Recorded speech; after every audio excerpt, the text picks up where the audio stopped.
అనంతపురం జిల్లాలో కేంద్ర కరువు బృందం పర్యటన ప్రారంభమైంది. గత ఏడాది రబీ సీజన్లో జరిగిన పంట నష్టంపై అంచనా వేసేందుకు కేంద్ర బృందం క్షేత్రస్థాయిలో పర్యటించనుంది.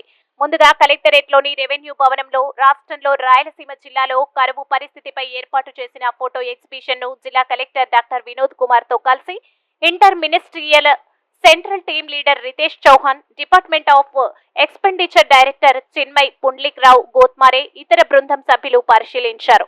ఈ సందర్భంగా రాష్ట్ర రాయలసీమ జిల్లాలో రబీ 2023-24లో కరువు పరిస్థితిపై వ్యవసాయ అనుబంధ రంగాలు, ఇతర శాఖల రాష్ట్ర జిల్లాల అధికారులు వివరణాత్మకంగా వివరించారు.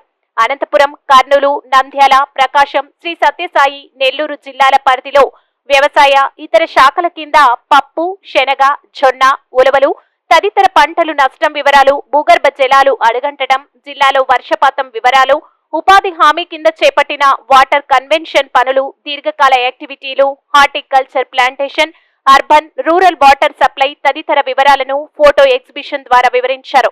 అనంతరం కలెక్టరేట్ లో సమీక్ష సమావేశం నిర్వహించారు. ఈ సందర్భంగా జిల్లా కలెక్టర్ మాట్లాడుతూ రబీ సీజన్ లో వచ్చిన పంట నష్టాలు, పశువులకు గడ్డి, తాగునీటి ఇబ్బందులు, కరువు పరిస్థితులకు సంబంధించి వివరాలు పరిశీలించడానికి కేంద్ర బృందం వచ్చిందని తెలిపారు.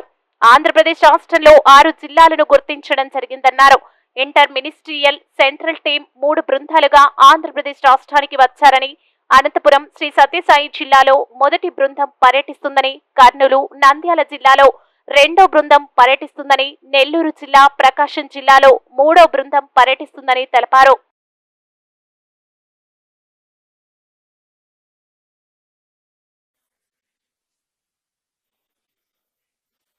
ఈరోజు అనంతపురం జిల్లాకి కేంద్రం నుంచి వచ్చినటువంటి బృందం inter ministerial central team rabi 2023-2024 financial ఇయర్లో వచ్చే రబీ అంటే సెప్టెంబర్, అక్టోబర్, నవంబర్, డిసెంబర్ మాసాల్లో ఉన్న కరువు పరిస్థితి, అప్పుడు జరిగినటువంటి పంట నష్టాలు, పశువులు, మంచినీటి, ఈ అన్ని ఇబ్బందులు కరువు పరిస్థితిలో 6 జిల్లాలు ఆంధ్రప్రదేశ్లో డిక్లేర్ చేయటం జరిగింది.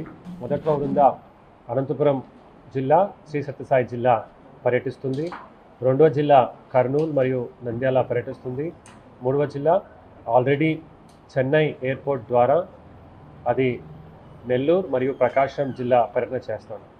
ఇందులో మనకు జాయింట్ సెక్రటరీ ప్రధాన Mantri Fasal Bima Yojana, directorate of oil seeds department, deputy director department of agriculture and farmer welfare, director department of expenditure, deputy director department of drinking water and sanitation మరియు under secretary department of rural development, అంటే ఇలా inter ministerial బృందం కేంద్ర ప్రభుత్వం నుంచి ఈరోజు చాలా విస్తృతంగా సమావేశం అవ్వడం జరిగింది.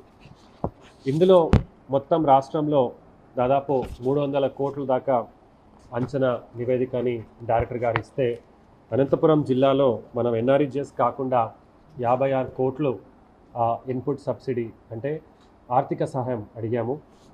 అలాగే ఎన్ఆర్ఈజిఎస్ కూడా మనం కలుపుకుంటే 26.2 కోట్లు, అక్కడ కలుపుకుంటే దాదాపు 82.86 కోట్లు. సో 56 కోట్లు మాత్రమే వారి యొక్క నామ్స్ ప్రకారం. గనక వారు వివిధ డిపార్ట్మెంట్ని కూడా అర్థం చేసుకోవడానికి ప్రయత్నం చేశారు. అంటే వీళ్ళకి రబీలో పంటం వేసి పండే అవకాశం లేకపోవడం వలన ఇంకా ఏమి ఉపాధి అవకాశాలు ఉన్నాయన్నప్పటికీ ఎన్ఆర్ఈజిఎస్ గురించి కూడా వాళ్ళు తెలిసి అర్థం చేసుకున్నారు. అలాగే వివిధ స్థాయి అధికారులతో కూడా వారు ఇంటరాక్ట్ అవుతున్నారు. కలెక్టర్ గారితో, డైరెక్టర్ గారితో ఇంటరాక్ట్ అయిన తర్వాత వివిధ డిపార్ట్మెంట్ నుంచి వచ్చిన డిప్యూటీ డైరెక్టర్లు వాళ్ళకి కూడా అడిగి తెలుసుకోవడం జరిగింది. ఈరోజు రేపు ఫీల్డ్ స్థాయికి వెళ్ళినప్పుడు మండల అగ్రికల్చర్ ఆఫీసర్స్ కావచ్చు, తహసీల్దార్స్ కావచ్చు, రైతులతో, గ్రామస్థాయి ఎక్స్టెన్షన్ ఆఫీసర్స్తో కూడా వారు కలిసి మాట్లాడాలని అనుకుంటున్నారు. ఇలా ఈ బృందం ఈ 2 రోజు పర్యటన తర్వాత విజయవాడకి వెళ్ళి చీఫ్ సెక్రటరీ గారిని కూడా కలుస్తారు. అక్కడ కూడా వారు ఒక అబ్జర్వేషన్స్ ఏమున్నాయి వాళ్ళు తెలియజేసుకుంటారు. అలాగే అక్కడ డిపార్ట్మెంట్ నుంచి కూడా నివేదికని తీసుకొని చివరికి ఒక కాంప్రహెన్సివ్ రిపోర్ట్ని గవర్నమెంట్ ఆఫ్ ఇండియాకి ఈ 3 బృందాలు సబ్మిట్ చేస్తూ రాష్ట్రానికి రావాల్సినటువంటి ఏమైనా ఉంటే దాన్ని చేర్చే కార్యక్రమం చేస్తారు. ఇది ఈరోజు జరిగినటువంటి కార్యక్రమం గురించి వివరాలు.